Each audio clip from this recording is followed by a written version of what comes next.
How are the numbers? Should we make a start? Or We have 20 people now. okay, let's give it a few more minutes then.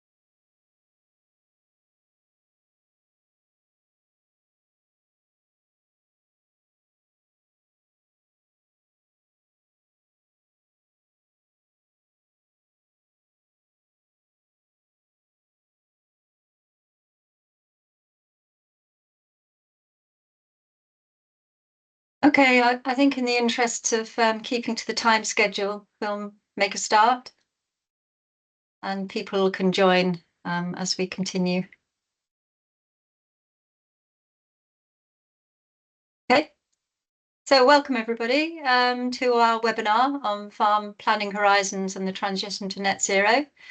My name is Julie Ingram from University of Gloucestershire, and I lead the topic advisory group at the LUNZ Hub on enabling transitions. We've got a number of hub people speaking or participating today, so a warm welcome to all of those. Before I continue, I just have to tell you that this meeting is being recorded.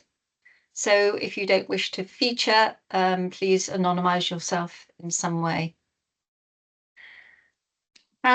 So as I said, our topic today is farm planning horizons. We realise this is critical to the enabling environment for net zero, and we're looking in particular at the opportunities and requirements with respect to net zero and any long-term commitments or planning cycles that happen on the farm. And we've got three expert speakers. We're thrilled to be able to have such competent and experienced people to speak to us today. Professor Lee-Ann Sutherland and Emily Norton and Nick Millard. I'll introduce them individually when they come to speak. The format is that each of them will present for 15 minutes or so. We'll have a couple of minutes for clarification questions. And then if you keep all your questions till the end when we have a panel session. But meanwhile, you can pop them in the Q&A box on the Teams site. So I think we'll launch off first, introducing Lee-Ann Sutherland, who will be familiar to many of you. She is director of the James Hutton Institute's International Land Use Study Centre, and she's taking the perspective of the farm family and the family cycles on the farm and what are the implications of those when it comes to planning for net zero. So over to you, Lee-Ann. Thanks, Julie. I think I've got my slides up on screen. Could someone confirm that you can see them full screen? Good stuff. So I am really pleased to be here today to talk about this. This is a topic that's very close to my heart, partly because I am a 6th generation farm kid from Canada. So I've been through succession processes. I've seen this happen on a number of our family's farms, but also because I'm an agricultural sociologist. So I spent a lot of my career talking to farmers, finding out why they do what they do or don't do what we think they might do. And so I've distilled some of that down for you today. I'm conscious we have quite a diverse audience today. I suspect some of you from farms. This hopefully will sound very familiar to you, but hopefully it will be new for some of the rest. So I have learned in these online webinars to catch people's attention right off the start. So these are the key points. Before you switch to doing your emails or thinking about something else, these are the things I'm going to be talking about today. The first is that farm households increase their investment for 10 years before a succession process happens. There's good scientific evidence that succession does not happen overnight. It's a medium-term process that families plan through unless something unfortunate happens to speed up that process in a way that wasn't expected. But farmers, by and large, do not like talking about succession for fairly obvious reasons. I also want to talk to you about path dependency.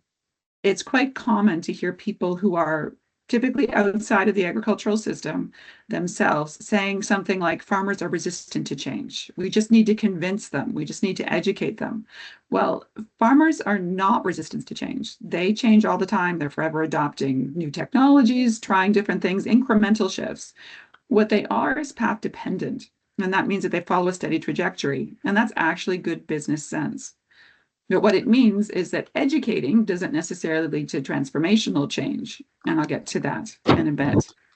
And then my third key point is that because of this path dependency, there is a real opportunity to work with trigger points. So points in time when farmers are starting to think, I need to do something different. And that is when they're actively seeking information. And that is when the opportunity is there for us to have an influence.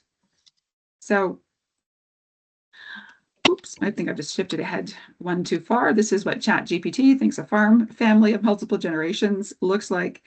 But I wanted to talk first about some of the rhetoric that's out there about the aging farming population. And there are some problems with the statistics that you need to be careful of.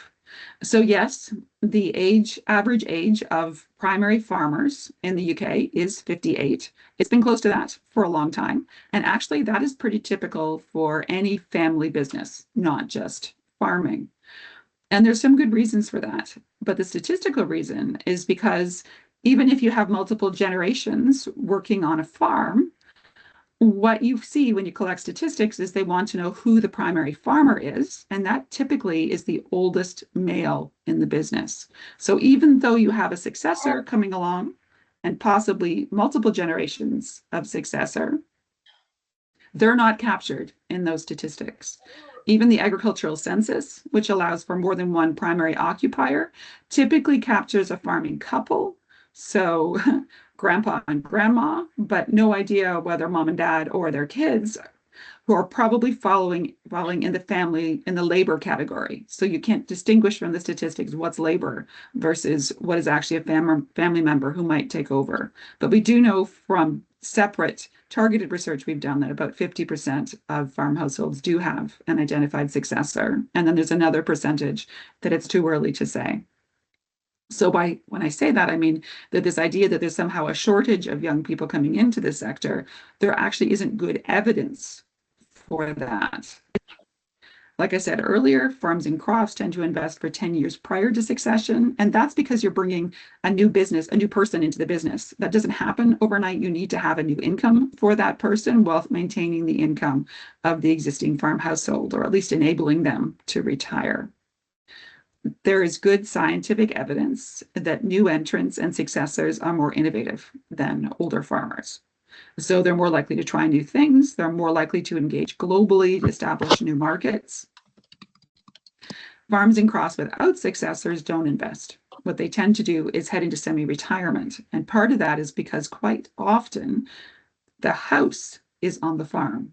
And so when you're heading into retirement, you need a place to live. You've lived in the same place probably for decades. You're not likely to want to give that up. So what you will do most likely is scale back your farming operations. This is not a cohort that's investing and not a cohort that's really keen to make changes because they're just slowing down on the way to finishing.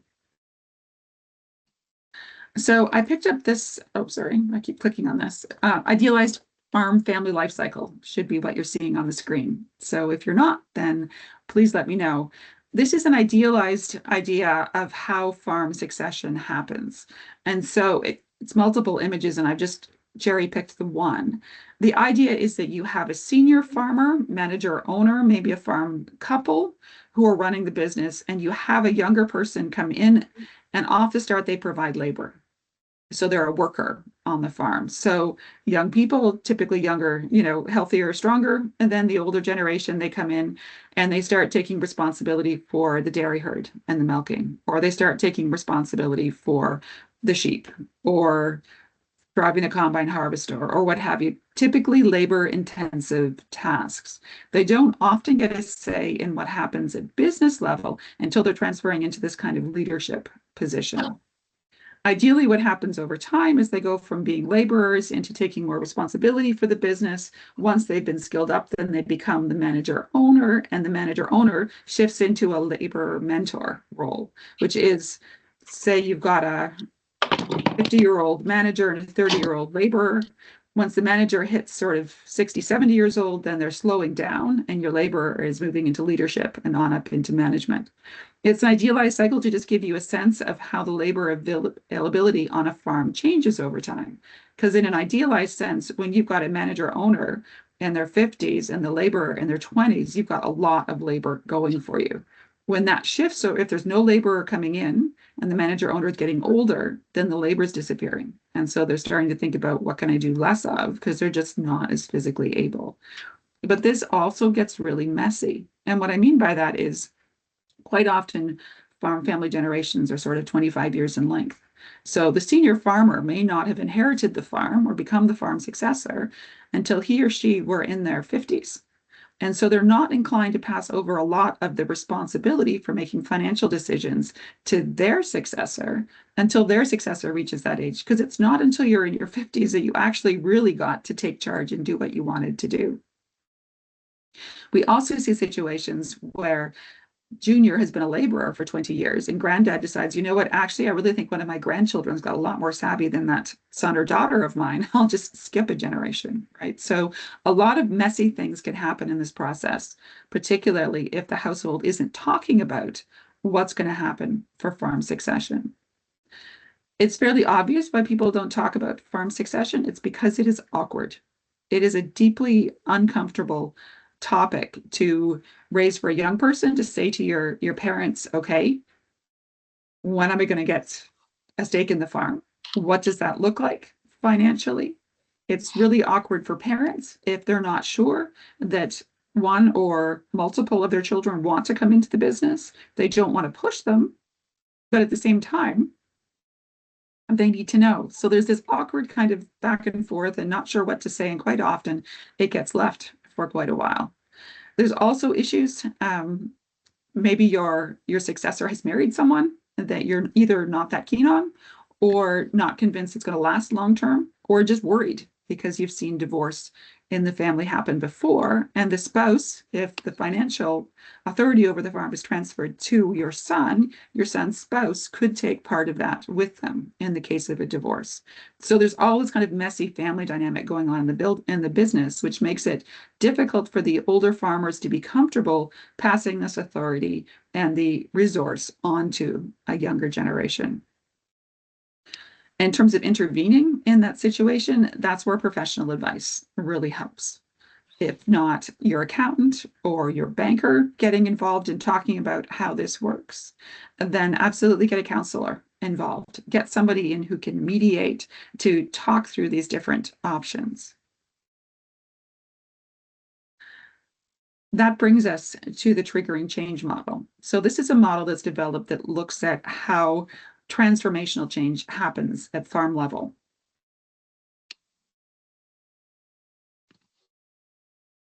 I always try and caveat it with the idea that change at farm level is never just about change at farm level. It's always about change in the broader system and the kind of signals.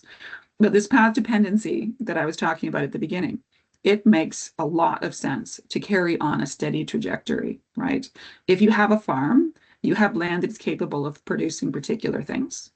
You have infrastructure that is oriented towards building those things, to creating those things. So you've got combine harvesters, you've got sheds, you've got education in your staff, or at least capability. So if you're running a dairy farm, for instance, trying to shift over to a sheep farm is a whole different set of skills. It means different fences. It means different feeding equipment. You've got investment in doing things the way that you're doing them.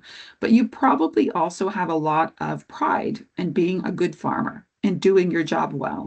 And farmers have learned over time that if they shift too suddenly or shift into something that doesn't work, it's actually pretty embarrassing because your neighbors will remember that for decades. Farmers look over the fence at what their neighbors are doing. They have a look at the quality of what's in their fields, whether that's livestock or crops, and they will talk about that down the pub or at the mart or wherever. So you want to be really sure when you're making this transition that it's going to be something that you can be proud of and justify, not just to your family and to the business, but to the people, your peers who are looking at what you're doing. So for that reason, it quite often takes a trigger event.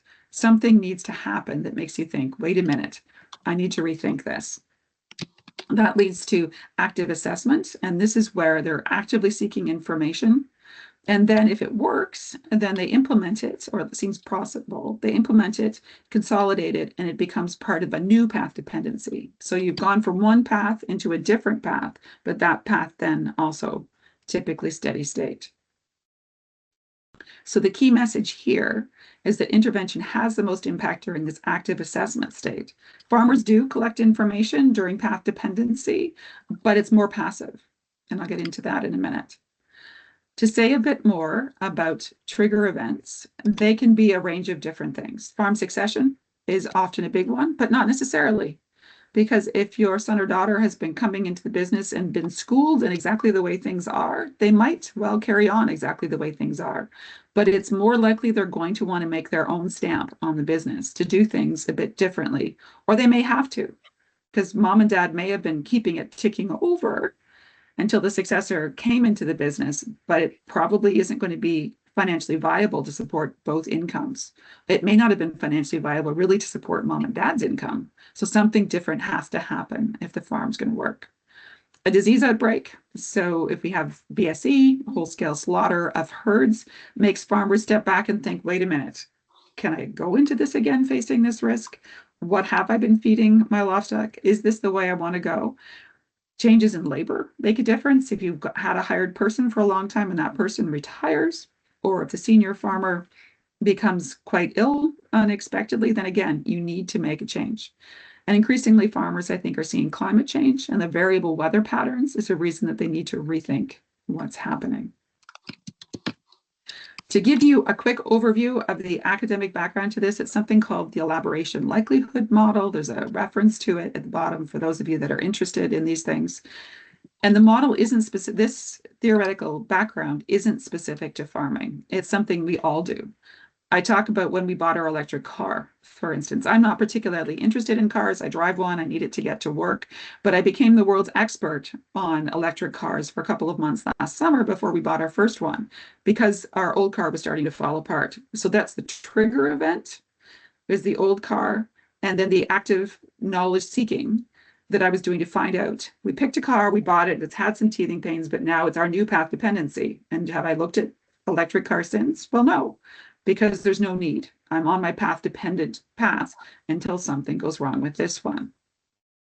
There is a different way. So peripheral root processing, that is the kind of minor incremental changes that farmers make all the time. And that's what we have to be careful with when we're working with farmers. This is where your nudge theory comes in, that you can nudge people in a particular direction by making it easy to go in that direction, but it's not likely to be a transformational change. So this active assessment, central root processing, according to the model, that's when farmers are actively going out. They'll talk to their advisors, they'll pay consultants, they'll talk to neighbors who've done things or other people in the industry who've tried new things, and they'll talk about it in the household, if it's the household that's operating the business, to come to a decision. And there we are again with the implementation. Farmers may co-develop their innovation. So I'm not at all suggesting farmers are passive. They do innovate. And there is such a thing as secondary innovation, by which I mean the first innovation may lead to more innovation. So we see this with robotic milkers, for instance. Your trigger event, you've got a successor coming in, doesn't want to work weekends on a dairy farm. So you put in your robot milkers to make it possible. Your electricity bill goes through the roof and you think, okay, maybe I need renewable energy. So you can get that kind of cycle where things lead on. So those are my key points. Farm households increase their investment for 10 years. So this trigger event isn't necessarily an overnight thing. The word trigger can be a bit misleading. That could be a 10-year process of active assessment, co-development, implementation before it becomes the new path dependency. Farmers need to talk about succession, and we need to make that easier for them because it will have a big difference for the industry in terms of the transformational changes that we need to make. Path dependency is a rational way to run a business. So we need to not be too hard on farmers who are going that way and actually work to nudge them in small ways while we're seeing opportunities to work with them in bigger ways when the time is right. But educating farmers, broadly speaking, is not going to be the answer. Working with trigger events is what I advocate. Look at when the farms that are needing to make a change, work with them, and others will follow. The slides will be available, but this should have them on the recording so that you can look at those references later.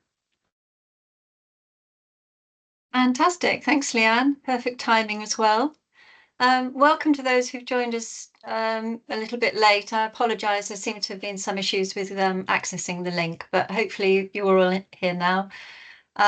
What you missed at the beginning was an introduction, the fact that we're recording this, and also that we're collecting your questions in the chat and the Q&A. But we'll have a few clarification questions now for the speakers, and then we'll have a panel discussion at the end where we'll really get into the nitty-gritty about what all this means for net zero. So a minute or two for any clarification questions for Lee-Ann, if you pop your hand up. If not, we can move on.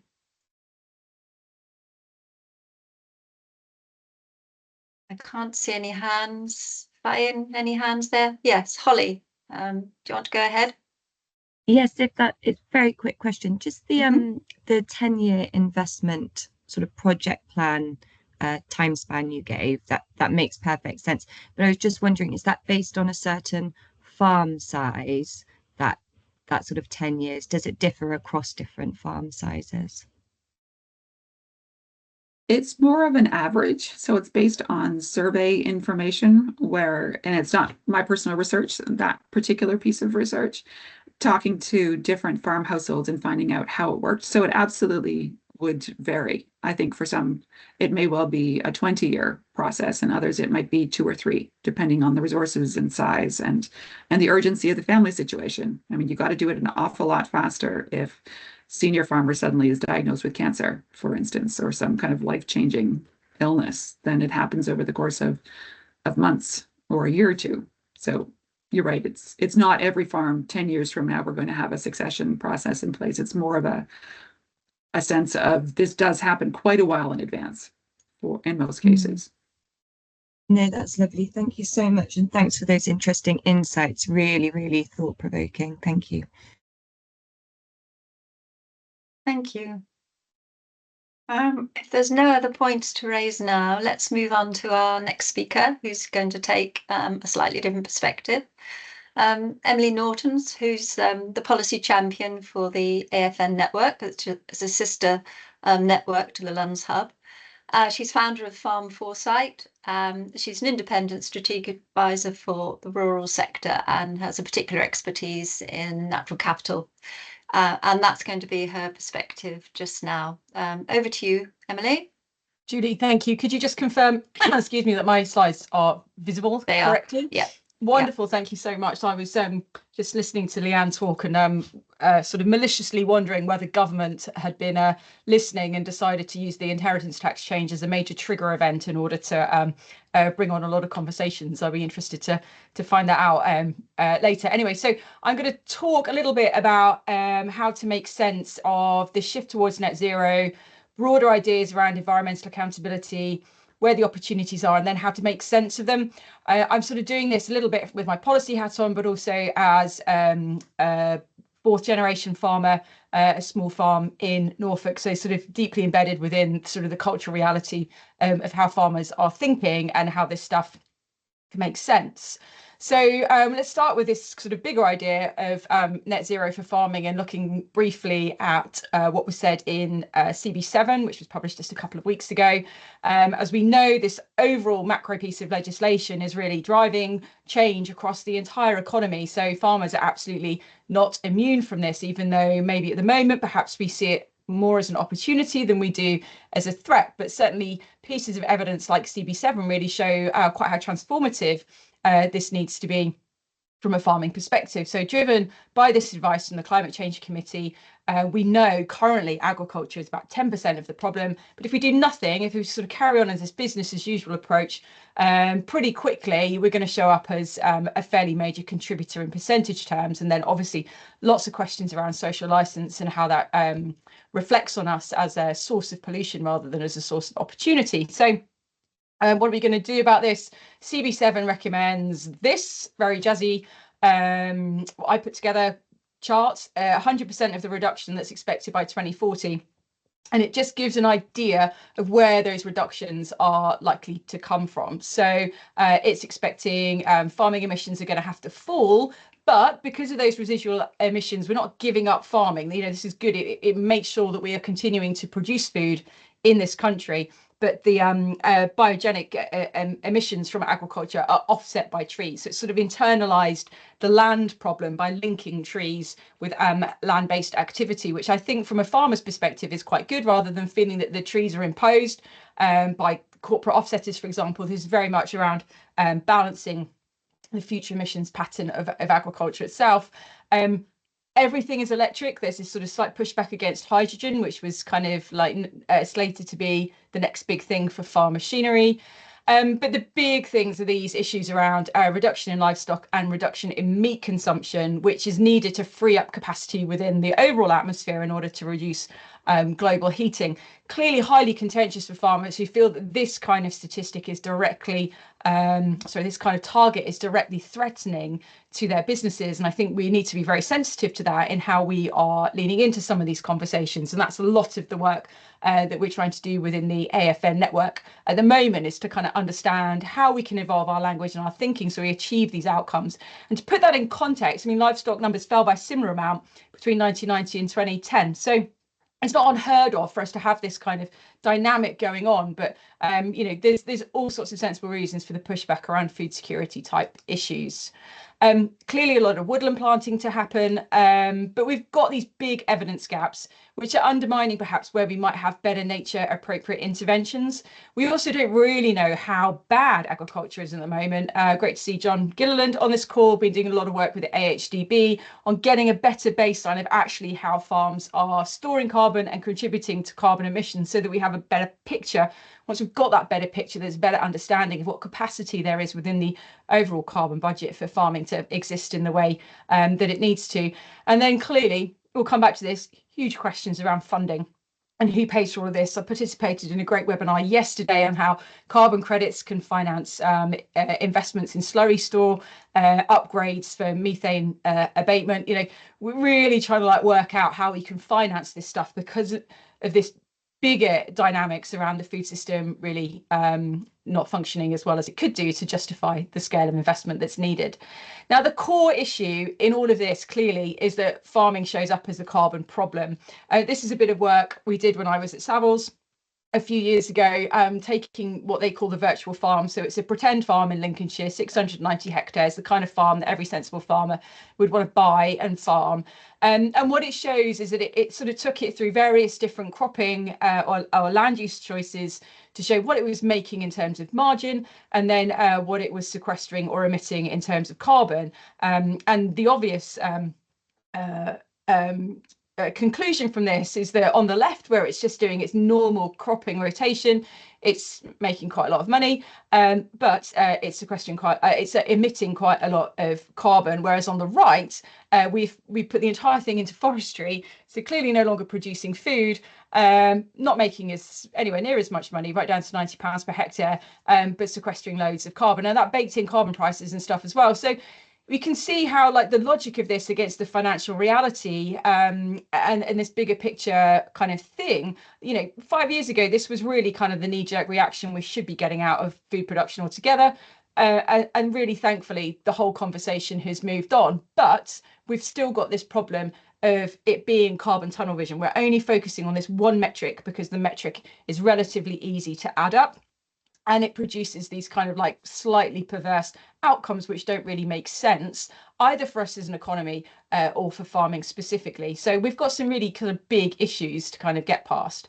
So the way that sort of I'm trying to make sense of this for farmers when I talk about this kind of thing is that we've got kind of both net zero in an emissions reduction sense, but we've also got climate adaptation and future proofing. And that kind of adds up to this kind of broader idea of natural capital. So hopefully most people on the call will be familiar with the concept of natural capital. At the heart of kind of, you know, the geology and the fabric of the planet around us, what we can manage and manage differently in order to create different outcomes. And Natural England's report this summer that's just gone was basically saying that, you know, acknowledging that natural capital underpins the entire economy and society, and therefore the economy face substantial risks if we don't do something about the state of natural capital. So, you know, it's this big picture stuff. So natural capital, it's that stock, okay? Ecosystem services are the flows that come from that. Oh, sorry, just had a mouse fail. And then finally, we've got these nature-based solutions and this idea of the different interventions and how we can be incentivized to do things differently within this space in order to produce different outcomes. And then this is kind of the logic of where we need to get to begin to say, where are these behavioral changes coming from? What are the mechanisms by which we can drive different outcomes using our land footprint to deliver for maximum public good? So this is also being driven by legal targets, right? We've got the Environment Act 2018, producing the 25-year environment plan, which is the first statutory plan for nature recovery in England. That is founded on the principles of natural capital, including things like biodiversity net gain, public money for public goods, the language which we're all very familiar with now, and also the polluter pays principle. And it creates these legal targets: soil, water, species recovery, the whole thing. You know, government is being held to account on this stuff. Now, this is consequential because this year in particular, we are getting huge reform of the mechanisms that are driving investment in nature recovery. Last year, the National Audit Office and the Office for Environmental Protection were pretty scathing of DEFRA's delivery against these environmental targets using the pot of funding that's come available to it. You can kind of see why. You know, DEFRA were very, very keen to get that money that it inherited out of the Common Agricultural Policy out to farmers as quickly as it could. Didn't really have the evidence base for what it was paying farmers to do. And that's what the auditors have shown up. So Steve Reed, one of the first things he did when he became DEFRA Secretary of State was to announce this rapid review of the Environmental Improvement Plan targets. So not reviewing the targets, but reviewing how the targets are being delivered. And I think that is going to be really consequential, as we can already see from the fact that SFI has now been paused and it's going to be relaunched, probably as a competitive scheme next year, that this is going to have some pretty big consequences for this picture in England. I will pause here to apologise for the Scottish and the Welsh viewers of this webinar. I'm focusing on England because England is messing this up badly. As far as I can see, Scotland and Wales have got their ducks in a row. I'm not saying it's perfect, I know that, but they've got their ducks in a row much more clearly in terms of how the baselines are driving the targets, are driving through to policy, and the way that then shows up at farm gate behaviour. So in England, I carry on. The consequences, we're going to have to get used to baselines. We're going to have to get better at serving data back up to demonstrate what's happening. I think it's inevitable we're going to have more regulation, though, because the public money that's available to do this is really limited. So if government can't rely on money coming into the system, it might have to rely on regulation to drive action. And there's this question around policy alignments. There's going to be a much tighter alignment between the things that we need to deliver under legislation, being net zero and being the Environment Act, and the things that the public money is going to pay for. So we've got this reworking of SFI, and clearly a lot of controversy for coming from it. So I can see, when I think about this and try to think about it quite hard, what the future of all of this stuff should look like. So when you're planning for a net zero farm, you should be working from a baseline, right? All lands should be baselined and benchmarked, so you know where you are, you know how that land is performing. Those assessments are pretty standardized. You might have different delivery mechanisms, but fundamentally you're all kind of singing from the same hymn sheet. And then fundamentally, natural capital can then be included on the balance sheet of every single business. So as much as you value your stock of your livestock every year, and you might do a depreciation assessment on your barns and on your machinery, you should be doing the same kind of assessment on your soils and on the nature of the farm, because those are integral to how we are producing food going forwards every year, and reporting. So there should be probably somewhere a legal responsibility to account for net zero that falls on farmers in order to kind of drive accountability here. But there's a difference between property owners and property managers here, and there's a very kind of like direct link here back to how, say, residential property or commercial property works, between who owns the fabric of the building, who owns the fabric of the land, and then who gets to use it and who's got responsibility for then using those assets. And I think the only way that I can make sense of this is if we begin to evolve our thinking between responsibilities that only the owner of the land can do, and then responsibilities that only the tenant or the occupier of the land can do. And I think there needs to be some involvement there.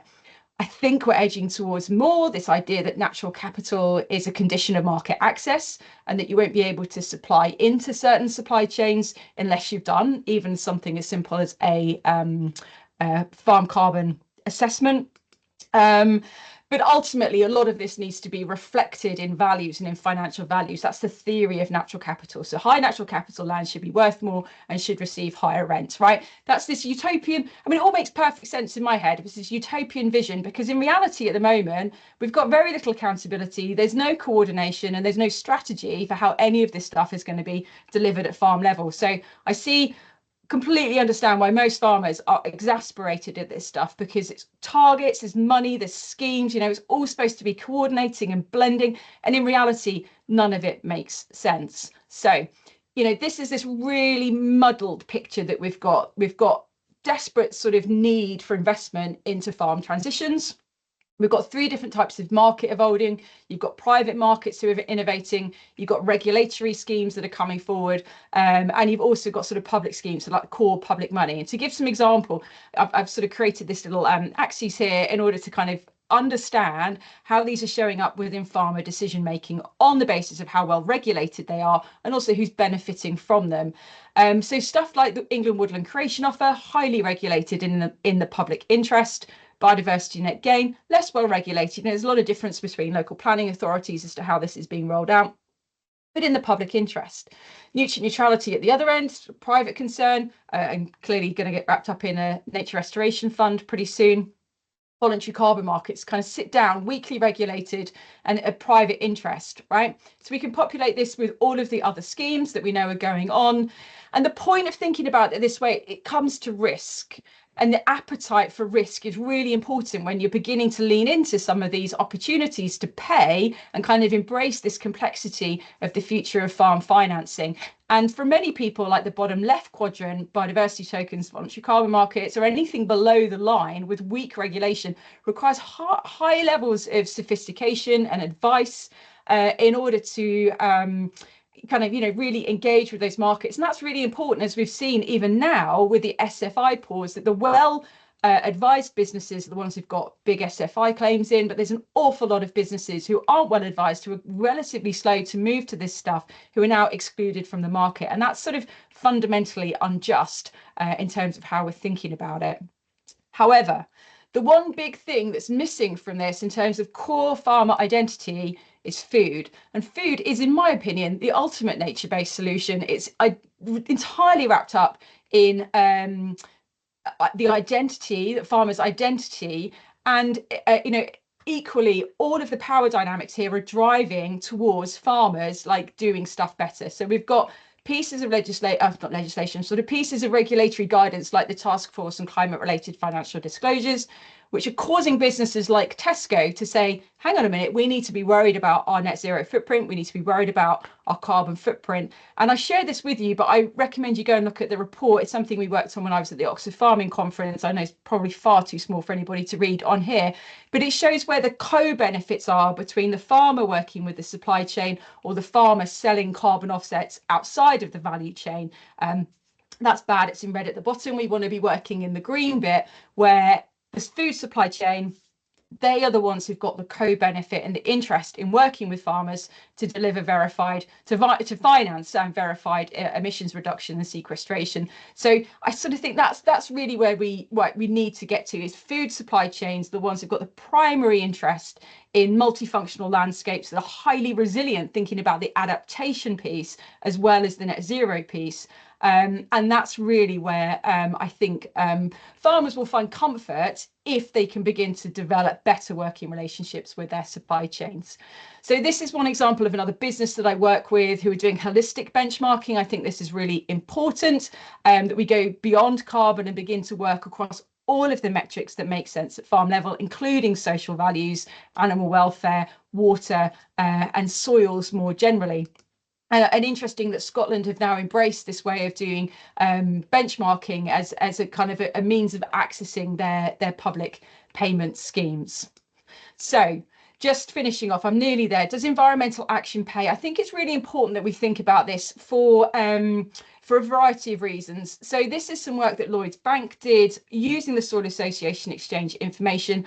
And what it shows is basically that farmers who have been through the Soil Association Exchange benchmarking process were more profitable, needed less kilograms of pesticide per kilogram of crop, and kind of were better off as a consequence of being through this benchmarking process.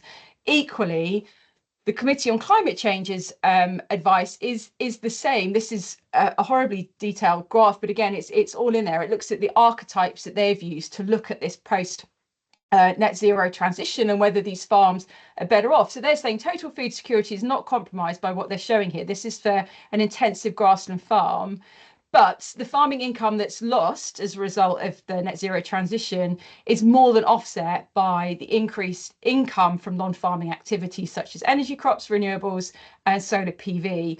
But also, and this is the important bit, non-market improvements to the environment. So things that are better, but they're not necessarily being paid for. And that's the concern in the previous slides as well about these messy environmental schemes and the complexity of it all and the lack of coordination of farmers being paid for the environmental goods that they're delivering, because they're critical to farmers being better off at the end of this. And we need to make sure that farming pays in the future in order to guarantee that we're delivering these outcomes. So how to make it all make sense. Currently not clicking in response to my clicker. We need to make sure that you understand what natural capital you've got. Sorry, I don't know why this is now not clicking. What natural capital have you got? There you go. That's right. I've got it. I've got it. Sorry, use the key. What natural capital have you got? It's about self-responsibility and opportunity. In the sense of, this has got to be about your farm before you're selling to somebody else. You've got to know where you are. You create meaningful baselines using proportionate data and metrics. You don't need to go full ecology everywhere. And prepare for accountability both to your supply chain and to government. That's really important that we get used to doing that. And then work out who wants to pay you. It's unique to your farm. There's no application form. Looking at stacking as many enterprises as possible. But this is a really important point. Collaboration is so important that farmers start working together to deliver this stuff, because the impact is often at catchment scale and the opportunities are there. I'm going to leave this up there. It's a quote that I wrote something for Savills a few years ago, but this is really about the strategy. Wherever the money is coming from, whoever wants to pay you, whether it's SFI or public schemes, whatever it might be, we've got to be using that money to reinvest back in the resilience of the core farming business. And that is me done. Excellent. Many thanks, Emily. Huge amount to think about there. Clearly a very fragmented landscape. And I was just thinking as you were summing up that we're talking about these various decisions that are made on the farm, but referring back to Lee-Ann's presentation, who does those decisions in the family, and at what point in that cycle as well, if you are a family farm, of course. So I think that's just to answer. I think it's a really interesting question, because certainly what I was thinking about, Lee-Ann's, as well, is that, sort of like the younger generation coming in as labourers. Well, often that younger generation have been away, they've been educated, they might have been doing something different, and they might feel that they've got kind of ideas and they maybe understand some of this social accountability stuff in a way that the older generation doesn't. I think that's an interesting tension between generations in terms of that kind of cultural conditioning that happens when you leave the farm and then come back again. Yeah. As before, any clarification questions? We've got a few minutes for those before we move on to our next speaker. Can't see any hands at the moment. Ah, yes. Susan? Oh, hi there, Emily. Susan Twining from the CLA. Bit of a tour de force through there. I'm glad that I am embedded in some of this stuff as well to be able to follow it. Given what's happened recently, what do you see as the role of government in baselining in particular, but in general? Yeah, super interesting question. So I'm trying to be vocal on this, Susan. As you know, we've had thousands of conversations about the role of the private market. I think what government just needs to signal is that if it hasn't got money, who is responsible for doing this stuff? So you need a baseline. Any private market would require you to have a baseline. So doing that bit of standardization to say this is what we accept, this is the information that we need, and the little bit of standardization and market design work that we're very familiar with that needs to go on behind the scenes, I think is absolutely where government needs to go. So it's a bit more honesty and a bit more vision from government to say, yeah, we're not going to crowd out the private market anymore. We really need to crowd that money in and make it as easy as possible. So it's that, and actually working with farmers to help them through all of this stuff. So in my most aspirational, I ask for a universal advisory service universal advisory service for farmers, so that every farmer can have access to the best possible advice and get them baseline, get them on these schemes, make them future proof and deliver the vision that government wants us to deliver.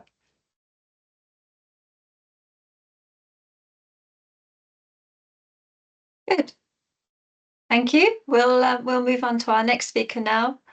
And just a reminder that if you have some questions for the panel at the end, pop them in the Q&A tab at the top of the screen, and we can address those, and then anybody else has questions then. So our next speaker is Nick Millard, who's going to talk about land use change, actual and perceived constraints. Nick is a chartered surveyor from the Henley Business School at University of Reading. He's a chartered surveyor and agricultural valuer, and combines a commercial career with academic work. So he's really well placed to talk on this topic. Over to you, Nick. Thanks very much, Julie. Good afternoon, everybody. In contrast to the previous two speakers who've demonstrated their academic grasp of the topic and also their enthusiasm, I'm afraid I'm going to come at it from the point of 40 years of advisory interaction with farmers and landowners. So this is not robustly researched. These are my impressions dealing with people over that long period. It's biased particularly towards the relationship between landlord and tenant, although quite a lot of my work in the past has been dealing with farm successions. And it's biased towards England, although I've also been active in Wales and to a lesser extent Scotland. Seeing John Gilliland on the call, I'm afraid I can't bring any practical experience to bear from Northern Ireland. What I'd like to do is just look at one or two issues around change and constraint. Sorry, Finn, could you go back to the previous slide? I'm afraid for those watching, super fast broadband or any speed broadband hasn't really reached Somerset yet. So if you had to rely on our broadband speed to get the slides, it would take forever. One of the challenges that we have, I think, is the extent to which we're trying to address change in a relatively generic way and to produce policies and interventions and identify triggers that will apply in more than one situation. But each of the individual farming clients and landowning clients that I've had and my colleagues who in the profession have had before have all got their individual issues, and those issues change at various stages in time. So I've borrowed from the LUNZ slides which Matt Orman has put together, and these are just 4 slides which are on offer for us to use, and it seemed to me that they reflected 4 different farming businesses with 4 different decision points, if you like.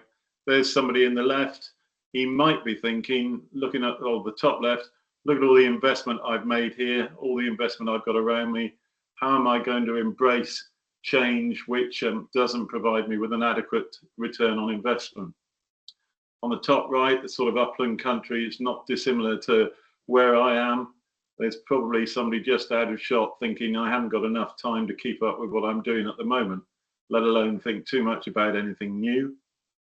On the bottom left, there's nobody and no stock in the picture, but when South West Water tried to achieve that sort of thing with the Exmoor Myers project a few years ago, they found that the idea of clearing even pretty unproductive land of stock was something that local farmers struggled to engage with. And in those circumstances, perhaps because they couldn't see the long-term risk and reward formula working in the way which Emily referred to earlier.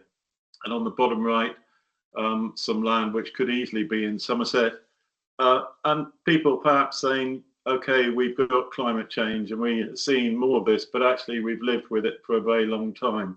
Elsewhere, I've got a photo of some land looking exactly like that, standing next door to an agent sign which says under the first 2 feet of the poles of the sign are underwater, and the sign says 25 acres of land for residential development, golden opportunity, or words to that effect. So there are all sorts of different issues in play at different times.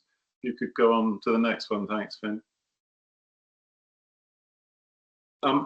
Thinking about the nature of change, I'm afraid I'm a fan of Ambrose Bierce's Devil's Dictionary, which is a glass half empty way of looking at most things. So perhaps that might be his perception of change. But we tend to think about change in various different ways.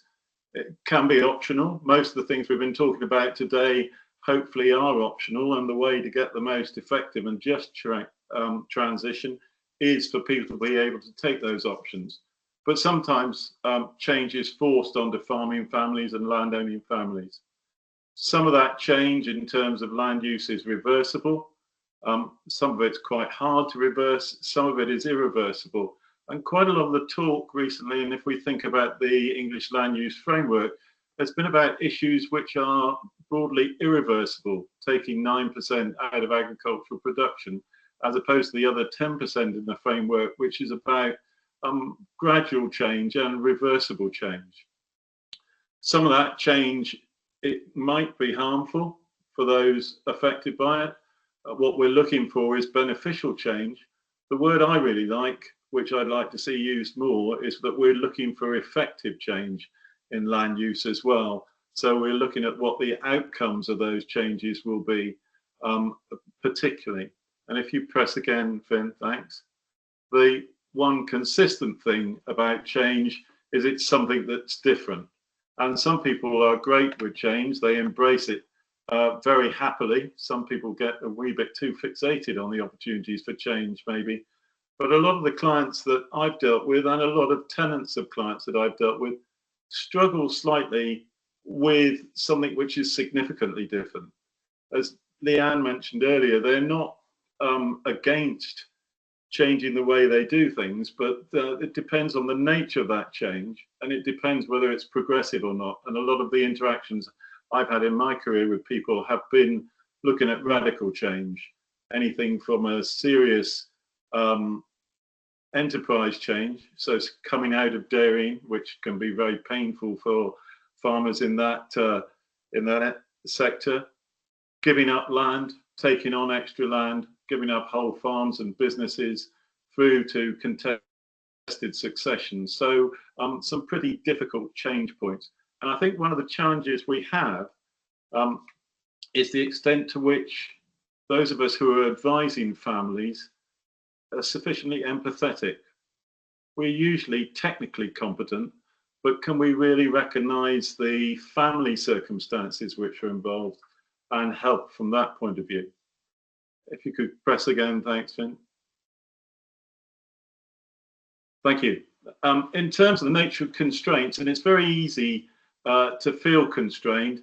I'll leave you, again, another quote on the left, I'll leave you to work out if you can identify who the young agent was who was pontificating to his client about the fact that constraints were very often more perceived than actual, and they've got pretty short shrift back. That was what the client said. In terms of land use and land use change, there are a range of different constraints. Some of them may be physical. The land may be may have limited capacity, or it may have outstanding capacity to produce food, and it may feel very wrong for those managing the land to shift away from their current position of optimizing production. There may be resource constraints in a business. There may be a lack of finance. There may be a lack of skills, which make it difficult to embrace a different way of working. There may be business constraints, and one of the challenges of the IHT changes is the extent to which people will explore some pretty arcane and esoteric ways of minimizing the impact of Rachel Ree's intervention. Some businesses may make it very flexible for there to be change. In some places, particularly where there are complex family business structures, that can be more difficult. One of the interesting things that I've observed, and following on from Lee-Ann's review of how responsibilities change as the generations age, is the extent to which, whilst typically father or grandfather will have control of the checkbook, they will quite often leave some fairly significant strategic changes of direction to the younger generation. So if somebody comes in not yet necessarily having managing control of the business, but enthusiastic to pursue a new enterprise, anything going back a few years from barley beef through to things like raw milk vending machines now, it may well be that that strategic change is embraced by the elder generation, and that's something we need to recognise. When it comes to a lot of natural capital interventions, people's first question will be about asset value and the impact on asset value, and they'll draw a very easy comparison from their view between what used to be the value of timber or planting land in the forestry market and the value of agricultural land. There may be personal limitations, what they feel they want to do. All of us are aware of the impact of ghost generations in the farming industry, the extent to which, and the landowning sector as well, the extent to which we do things because that's what our forebears did, and we keep on doing things because we want our successors to have the opportunity, the same opportunity. So that can be a limitation on the way people work. And there are societal limitations, whether broad or rather narrower. And as Lee-Ann mentioned, one of those particular issues is the extent to which the neighbour looks over the hedge and sees what you're doing. And I think that in turn begs some questions about where we focus intervention, whether that's policy intervention or trigger events. Who are the right farmers to support, who will pull the rest of the largest share of the rest of the community with them? Do we want to support the people who will be the first to try everything, or maybe some people who are a wee bit more considered, who might be regarded as more sensible by the rest of the farming population and might therefore carry a greater weight of change when they actually change and people look over the fence? There are regulatory constraints on what we do, and I've highlighted the fiscal and occupational constraints because I just want to look at those two in practical terms on the next couple of slides. But there's also, I think, the extent, and I was interested by Lee-Ann's point about evaluating change and how businesses explore what the next strategic change might be, where people go for knowledge, and the extent to which, again, we as advisors are sufficiently knowledgeable to advise them on a range of issues at a time when most professions are becoming narrower and narrower in terms of the degree of expertise in the area of work that people work in. And also that perception chain. Where do people get their ideas from? Where's the first place they hear about the potential for natural capital markets and the extent to which their peers are positive or negative about it, and the extent to which their peers have been influenced by their exploration of opportunities is an important part of this. If you could go on again, Finn, thanks. As I mentioned, I'd like to look at a couple of changes, and inheritance tax, unsurprisingly, has been mentioned.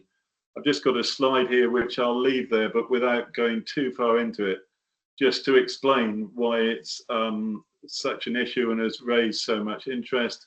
On the left-hand side, you'll see what the situation is until the 5th of April 2026. It reads as if agriculture is an inheritance tax-free zone. That's not quite the case, because agricultural property relief has always been on agricultural value alone, and in some cases there will be a surplus value, very often covered by business property relief. But that changes significantly from the 6th of April 2026, and I've just produced an example of a 200-acre Somerset farm near me, so a bit hilly, worth £2.5 million. If they've got £100,000 worth of farm machinery, etc., in the most simplistic of examples, pre the 5th of April 2026, there is no inheritance tax on a transfer. Post, there'll be £320,000 worth of inheritance tax payable. That is a very, very simple simplification, and won't represent any actual example, although it's the sort of sum that's been much used in commentary. But multiple ownerships, the opportunity for gifts to spouses, nil rate bands, both general and residential, and the use of business structures where we might see a return to the old family farming tenancies that were so prevalent in capital transfer tax days, will all impact on this and make it possibly less impactful, certainly more complicated. So that is the tax situation. One of the difficulties here is that there is a significant underestimate, certainly in the figures associated with the budget, to the of the number of businesses that might be affected. The CAAV, of which I'm a member, together with NERVA, the Northern Ireland Rural Valuers Association, have done a bit of work on the likely impact in Northern Ireland. You can get to almost the number of UK businesses affected as far as the Treasury were concerned from an analysis of Northern Ireland farming. And what you'll find is, even if you pay tax over 10 years, the equivalent cost for the average farm, if there is such a thing as an average farm in Northern Ireland, is about the same cost as employing a farm worker for each of those 10 years. So it's quite a big impact. If you could go on again, thanks, Finn.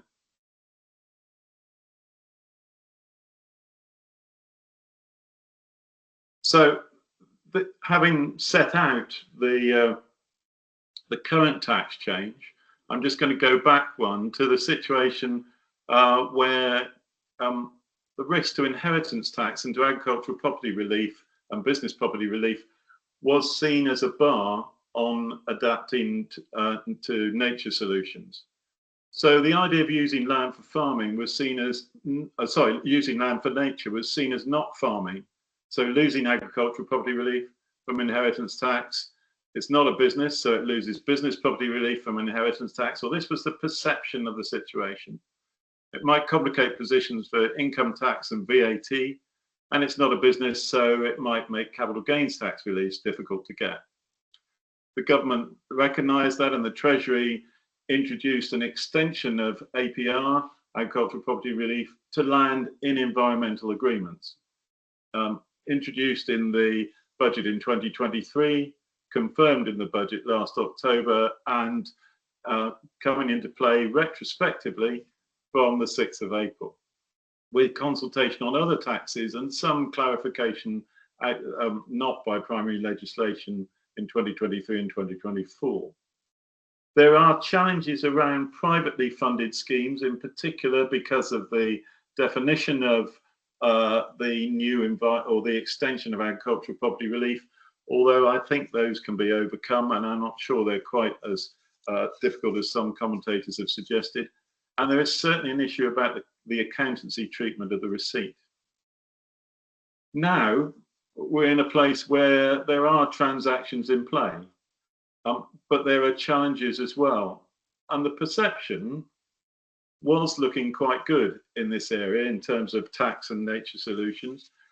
It's complex, so there are risks, but if you're well advised, then you can mitigate those risks. Good advice is expensive, so you need to be absolutely sure that the value of the transaction that you're undertaking, most of them driven by regulation at the moment, so either biodiversity net gain or nutrient neutrality transactions, are worthwhile. But then the way perception works is that it's not particularly precise. It doesn't just concentrate on environmental taxes. And so we've got the problem now of the loss of trust since the budget in 2024, and people wondering whether these tax reliefs, how long they'll survive, and indeed how they're impacted by the changes. If you could go on to the next one, Finn, thanks.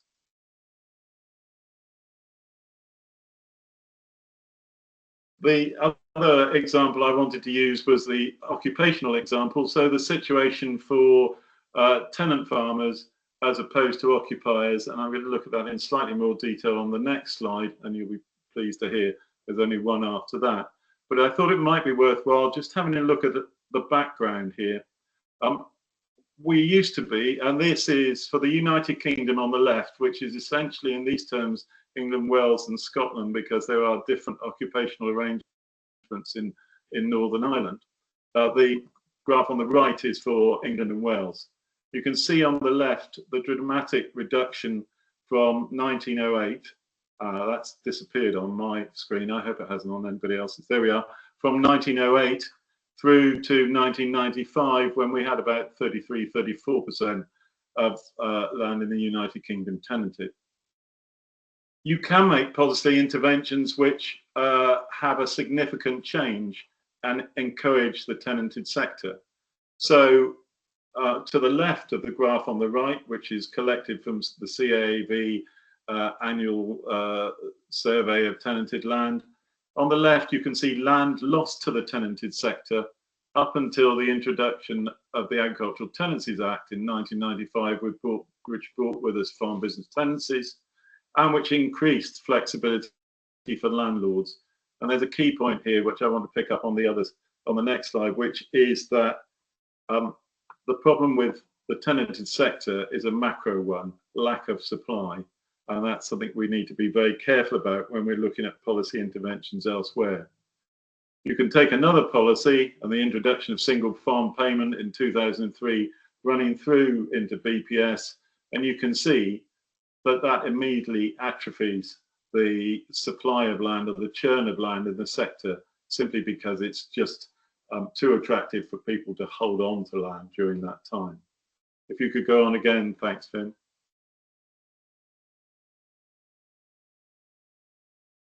So just looking at how occupational constraints were perceived in this area and the changes that have been introduced, the feeling was that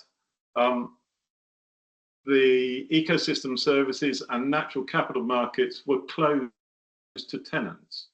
And there was an opportunity missed really in the Agriculture Act 2020, because that addressed this for tenants on full Agricultural Holdings Act tenancies, but not for FBTs. Tenancy agreements prevent tenants entering schemes. Many schemes are too long for tenancy lengths, whether that's agri-environmental schemes, biodiversity net gain at 30 years, nutrient neutrality at 80 to 120 years, and people will refer to the average FBT being between 3 and 4 years. Rent provisions may disincentivize adoption, so I might want to enter into a scheme, but then what will happen to my rent? Will I get some sort of reduction in the rent until such time as the scheme has matured and the return is better? And the fear that landlords might evict tenants to pursue schemes in the natural capital area. All more perception than actual at the time, I have to say. So we had the ROC review in 2022, which introduced 75 recommendations in this area, with, in terms of environmental markets, freedom of entry to schemes for tenants, joint applications, constraint on repossession for landlords to enter into schemes, and seeking a redefinition of agriculture, which would help in this area. And also looking at the tenanted sector and looking for some behavioural change, a code of conduct, and some work on tenancy length. Where are we now? Well, exactly where we were before. Good landlords and tenants are still talking and working together and working through these schemes. Bad ones are not, and you can legislate and intervene as much as you like, and it's very difficult for that to change. But the perception is a difficulty here again. The perception of ROC, whatever the actual situation of the ROC report and the ROC review, was that this extended tenants' rights and it constrained landlords' freedoms, even to the extent of an impact on asset value. And that is a disincentive to new landlords. And one of the challenges we have is the extent to which these things overlap. The tenanted sector will continue to reduce unless new landowners are inclined to let land. We can't just rely on the Duchy of Cornwall, the Crown Estate and the Church and the National Trust and others like that to let land alongside the private landowners that are here. We need some new ones. And so again, there are challenges here, not least as there is an argument that says landlords and landowners may be more willing to accept the lower rates of return that might be implicit in some of these schemes than those people who are used to returns from successful farming businesses. And now on to the last slide. So having picked up on a couple of constraints which and the interventions which have taken place, which may well have confused matters, I think one of the constraints we have here, and I'd be interested because perhaps I'm looking at this slightly differently from Emily, but it's the extent to which we're trying to design policy interventions and encouragement which suit everybody. They're as democratic as possible in their availability to land managers. As I mentioned right at the start, there are all sorts of constraints on how land managers can behave. Some of them are about the property, some of them are about the individuals, some of them are about the economic environment in which we work. If you pour all the land that we've got in at the top, not all of it will come out of at the bottom as available for change. And one of the things which I think is a challenge for us involved in this area is the extent to which we can identify and the extra work which might be needed to identify where the most effective change will come from, and therefore which land managers we should target and how we should design schemes, how government should design schemes, so that gives the best bang for the corporate tax buck and makes the most effective change in land management terms. And that's all I have in terms of slides. Thank you very much indeed for listening. Thank you. Many thanks, Nick. As well. Anybody some clarification questions before we move on to general panel questions?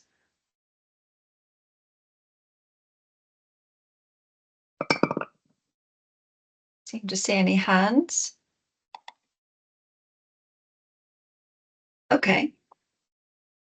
Let's move straight on then and ask for some questions from the panel, from the three speakers.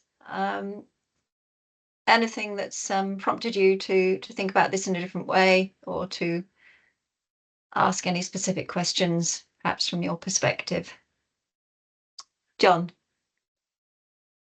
Well, first of all, can I congratulate everybody? I think 3 very good presentations, so thank you very much. I want to go back, and I particularly liked Lee-Ann's paper, because as a 5th generation farmer, I could associate with so much that you've said, both with when my father passed it to me and the process I'm currently going through with my own family. I absolutely agree with the trigger point, and I just ask collectively the team and LUNZ just to understand, in my 40 years in the industry, I don't think I have ever seen so many simultaneous triggers coming simultaneously. There's a perfect storm going on out there. You know, 18 months ago, a year ago, it was extreme weather events. Now it's IHT. It's the termination of SFI. It's the constant relentless pressure from the marketplace. And I think there are a lot of businesses with a lot of trigger points. And my concern is we just don't have the professional resource to actually mentor businesses through this period of change. And that really concerns me. I don't think I've ever seen such a perfect storm in 40 years of being in the industry as we're seeing now. Oh, there you are, perfect storm. Who would like to address that? Nick. Thank you. I agree, John. Actually, I'm involved in something called Route to Rural, which is an initiative launched by the CAAV. I think in looking at undergraduate numbers, which I have to do, I think we have roughly half the intake into the agricultural valuation courses on universities that we need. So we probably need about another 250 people a year going into that profession, let alone the those professions which are nearer immediate land use decisions. So it is a challenge, and I know that from a discussion with Dara a while back, actually, that it's something that's been explored, particularly in Northern Ireland, when looking at the curriculum. So there is some work going on at government level there, but yeah, it is a real problem. Lee-Ann, would you like to address that trigger point question? Yeah, thanks, John. I also just wanted to say that my dad used to ask me what I was researching, and he would be quite horrified to discover I was getting paid to tell people things that he already knew, because what we do does make a lot of sense to farmers. So thank you for confirming that. There is a shortage of people that are qualified to provide good advice, and you do see that particularly in relation to some of these major events like the inheritance tax, for instance, which affects sector-wide. And I would imagine that there are a lot of lawyers and accountants out there with rapidly increasing portfolios, people suddenly needing a lot of work for them in a short period of time. And those are professions that tend to be hard to come by in rural areas, particularly remote rural areas. But it also points to the fact that when we're talking about agricultural advisors, we need to think more broadly than your typical farm advisory service, because with the best will in the world, your farm advisory services in recent years have been more focused on the agro-environmental, and that's important, but farmers are increasingly relying on their lawyers and accountants and bank managers, for that matter. You have to have a pretty good case together before you can get a loan to go forward. And so you're kind of inadvertently getting advice on the basis of what they will actually loan you money for. So looking in the round at who our advisors are and who's coming in. I do also know that we have a really fast turnover of people who are in the agricultural advisory services. So new people coming in, certainly in Scotland, for instance, last maybe 5 or 8 years, and then they shift into doing something else. So that may be private consultancy, which is difficult to track in terms of numbers.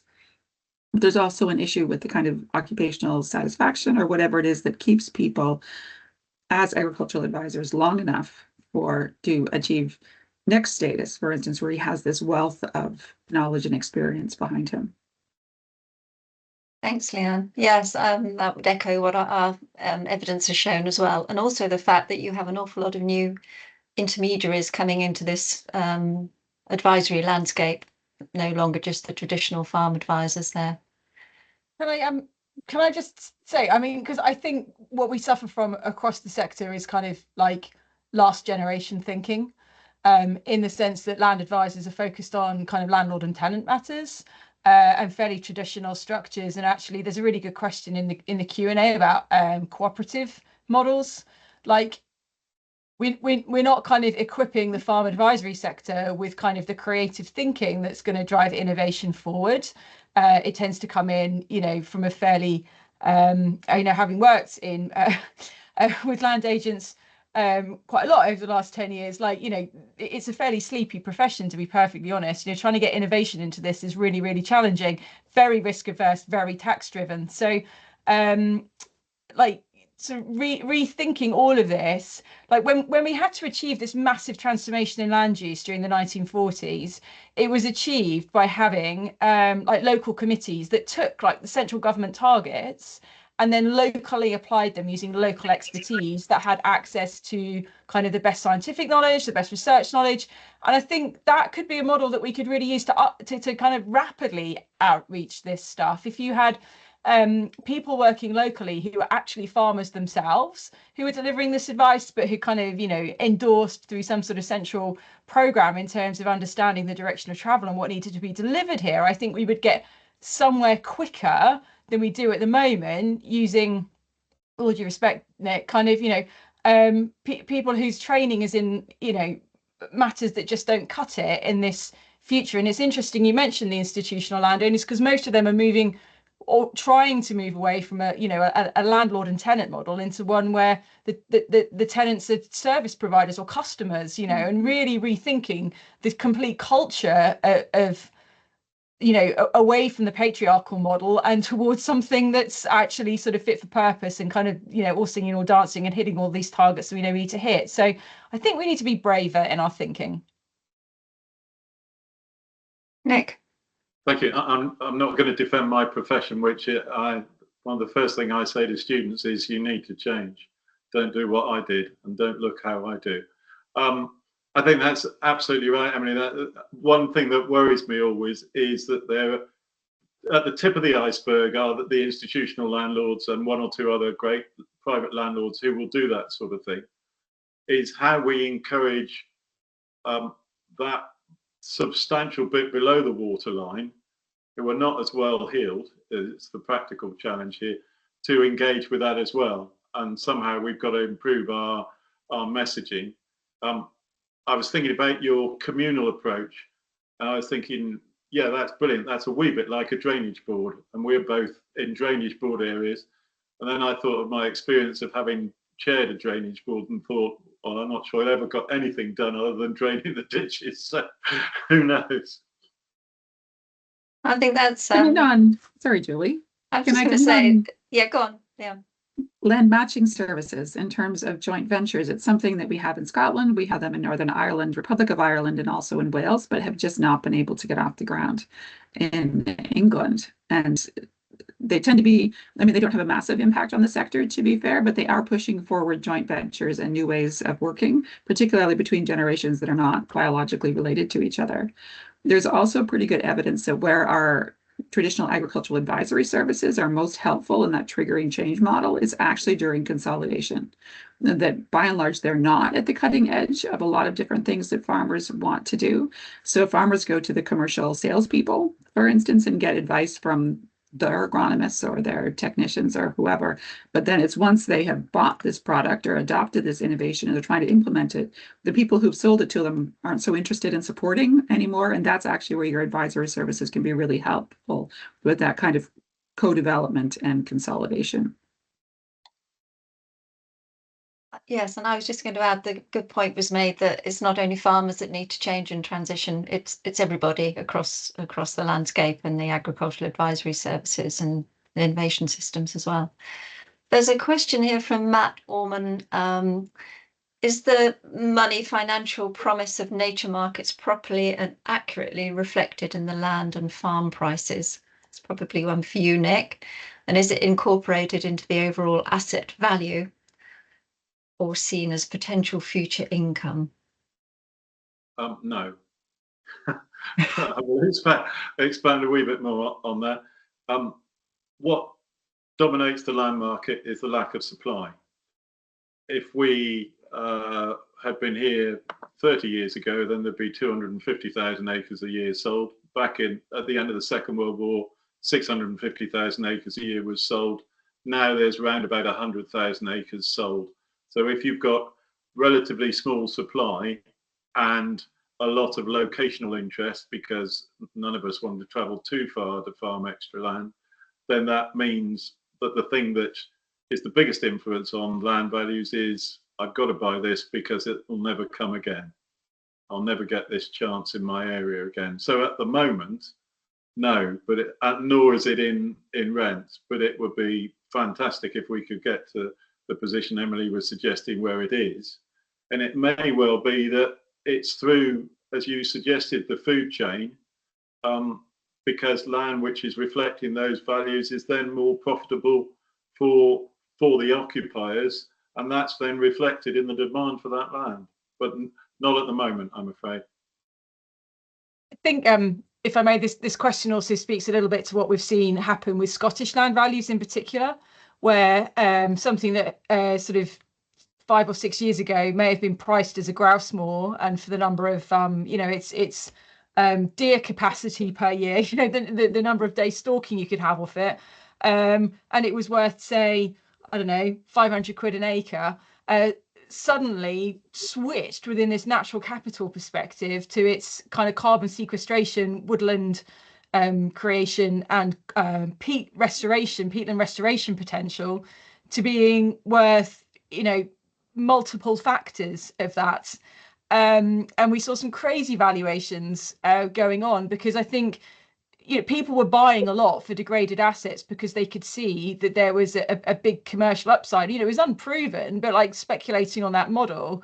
So you know, is it right that degraded assets are worth more in a natural capital focused market? Like, no. I would say that the underlying land value, once that market opportunity has been eroded, will be something true to what the original land value were, but the price of the business opportunity, the price of the investment risk in creating all of that restoration was then reflected in the price paid for the business. So yeah, we're at this really imperfect kind of moment. And that's why, you know, I know it's not universally popular, but I think like the EPC model in residential property has at least set a baseline in an investment flow and kind of like made it clear that, like, you know, below that from an energy performance perspective, it's worth less. And above that, you know, you have to justify the reinvestment cost from a regulatory baseline. And I think that's what we don't have in land. So we're getting these really kind of perverse pricing situations where degraded assets are worth more, and they shouldn't be. Okay, we've got a couple of minutes left. There's a question here that's addressed to you, Nick, from Richard Bradbury. I had a couple of inspirational days in Somerset seeing the changes that the Moors Association are trying to achieve, aided by the likes of WAC. Are you familiar with that model? Because Richard's asking how transferable do you think this model might be? I think it is transferable. I think it goes very much to what Emily was talking about cooperative and communal working. It works particularly well if you're facing adversity. And that's a very good trigger point then for people to work together collectively. But it is, if you come at it in the right way, and with actually quite a lot of investment and resource from FWAG and other associated NGOs, then it is transferable. But I think it needs two things probably: a community who are used to working together, so a landscape area which drives a community, but also a bit of adversity and investment from advisors. So 1 minute left. Any burning questions from anybody quickly before we wrap up? I would just be interested in Lee-Ann's thoughts on whether government might be making these big trigger events deliberately in order to kind of create some ripples of change through the industry, bearing in mind the magnitude of the scale. Do you think there's anybody there who's kind of advising it to say education doesn't cut it, you need to create some trigger events in order to kind of create the revolution, or am I being too cynical? Well, in one sense, I wish, because what an amazing impact from my research would that be? But no, I would be very surprised if that was actually the case, because the logical follow on from creating a trigger event with the intention of change is to then put the support structures in place to help that change happen in a good direction. So that's what I would like to be seeing happen. I mean, I'm a big advocate. We need more farm succession supports. We need more new entrant supports. They quite often go to successors. And yeah, when they're going to introduce something like the inheritance tax, it's still going to sting, but if you also put resources into, and we will help you plan, you know, we will subsidize your will. We will subsidize talking to your accountant or your lawyer or whoever it is to try and sort this out, that would make a big difference. So I really think the inheritance tax is a lot of things, but a missed opportunity is one of them, because farmers are out there now desperately trying to figure out, how do I navigate this, when we had a really good opportunity here to help make transformational change in the agricultural sector. Thank you. I think one of the big messages that's come out from all three of you is this need for professional support, a good support, not necessarily the old traditional style. It needs to be more creative maybe, but it has to be there. Excellent, good timing. It's now 3 o'clock, so just remains to me to thank you so much for your contributions. There have been 3 excellent talks and inspirational for people, judging by the questions and the comments. The recording will be available on the LUNZ Hub website, and I'd encourage you to check out the website as well to find out all the other LUNZ Hub activities. So thank you very much, and have a good weekend.